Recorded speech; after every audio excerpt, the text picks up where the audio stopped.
مفتی صاحب جو والدین اپنے بچوں کو ہر وقت تانے دیتے ہیں، ان کے بارے میں کیا حکم ہے؟ یہ اپنے بچوں کو برباد کر دیتے ہیں، ڈی موٹیویٹ کر کے ان کو چڑچڑا بنا دیتے ہیں۔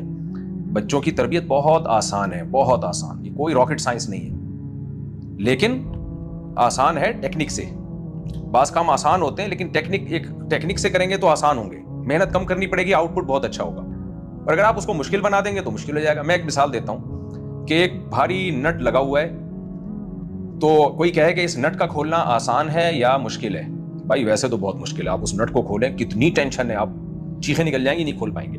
لیکن ایک ٹیکنک سے کھولیں، آپ پانا لے کر آئیں بڑا سا، اور اس پانے کا بازو جتنا لمبا ہوگا اتنا ہی اس کو کھولنا، کیونکہ فورس کم لگانی پڑے گی آپ کو۔ تو قوت کا بازو کہتے ہیں جتنا زیادہ اس میں لینتھ ہوگی نا تو فورس آپ کو کم لگانی پڑے گی۔ تو آپ نے وہ پانا لا کے اس نٹ پہ رکھا اور یوں کر کے ذرا سا پش کریں گے، کھل جائے گا وہ۔ تو بچوں کی تربیت کوئی راکٹ سائنس نہیں ہے۔ یہ جو کہتے ہیں زیادہ بچے ہوں گے تو تربیت بہت مشکل ہے، بھائی بچہ ایک بھی ہو اگر ٹیکنک سے نہیں تربیت کریں گے تو ایک بھی وبال جان ہے، تربیت اس کی بھی مشکل ہے۔ اور اگر ٹیکنک سے ہو تو جتنے بھی زیادہ ہوں کوئی مشکل نہیں ہے، بلکہ اور آسان ہے، کیونکہ وہ سب ایک دوسرے کی تربیت بھی کر رہے ہوتے ہیں۔ تو اس لیے بچے کی تربیت میں اس چیز کو، دو چیزوں کو بہت زیادہ فوکس کریں۔ نمبر ایک، اس کو بڑوں سے بدتمیزی نہ کرنے دیں، بڑوں سے بدتمیزی نہ کرنے دیں، ماں سے یا باپ سے، چاچا ماموں جو بھی بڑے بھائی، چھوٹے کو بڑے بھائی سے بھی بدتمیزی نہ کرنے دیں۔ اس کے دل میں بڑوں کا ادب اور روب ڈال دیں بس۔ مائیں بچوں کو باپ کے خلاف ورغلاتی ہیں، باپ بچے کو ماں کے خلاف ورغلائے، چاچا ماموں کے خلاف، یہ بہت ڈینجرس ہے، وہ کسی کا ادب نہیں کرے گا، یاد رکھو۔ تو اس کو بتائیں بڑے تمہارے بڑے ہی ہیں جیسے بھی ہوں۔ نمبر دو، اس کو برے ماحول میں نہ بیٹھنے دیں، اس کے دوستوں اور ایکٹیویٹیز پہ نظر رکھیں۔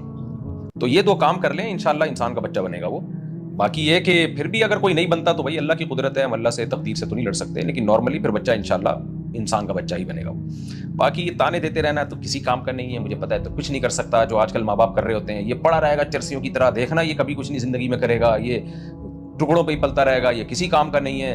بھائی یہ تانے وانوں سے کچھ نہیں ہوتا، اور ڈپریشن میں جائے گا وہ، اور اس کو اور حوصلہ شکنی ہوتی ہے، وہ گھر میں آنا چھوڑ دیتا ہے، بعض دفعہ بھاگ جاتے ہیں۔ اللہ کی پناہ ہے کہ ماں باپ کو جو عذاب دیتے ہیں وہ تو خود بھی جہنم خریدتے ہیں اور ماں باپ کو بھی جہنم میں ڈالتے ہیں۔ تو اس لیے ایک روٹین بنا دیں گھر کی، بھائی یہ سونا ہے، اتنے بجے اٹھنا ہے، اور خود بھی اس کی پابندی کریں، اور چیخنے چلانے نہ دیں گھر میں کسی کو، وہی ادب کی بات ہے نا۔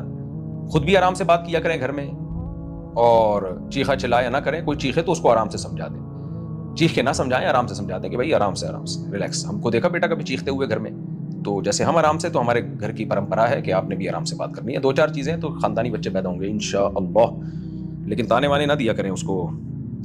کبھی کبھار ٹھیک ہے تھوڑے بہت تانے چلتے ہیں، لیکن بعض ماں باپ کا ہم نے دیکھا ہے نا، اس لیے تانے دے دے کے ذہنی مریض بنا دیتے ہیں۔ مائیں بیٹیوں کو تانے اتنے دیتی ہیں کہ بیٹی ڈپریشن میں پاگل ہو جاتی ہے، وہ کبھی سیدھے منہ بات ہی نہیں کرتی۔ بعض مائیں اپنی اولاد سے، بعض باپ اپنی اولاد سے کبھی سیدھے منہ بات نہیں کرتے، ہر وقت اس کو ٹینشن دے کے رکھتے ہیں۔ تو گھر کا ماحول خراب نہ کرو بھائی، پھر یہی بچہ جب باپ بنتا ہے اپنی اولاد کے ساتھ، کوئی یہی معاملات وہ شروع کر دیتا ہے۔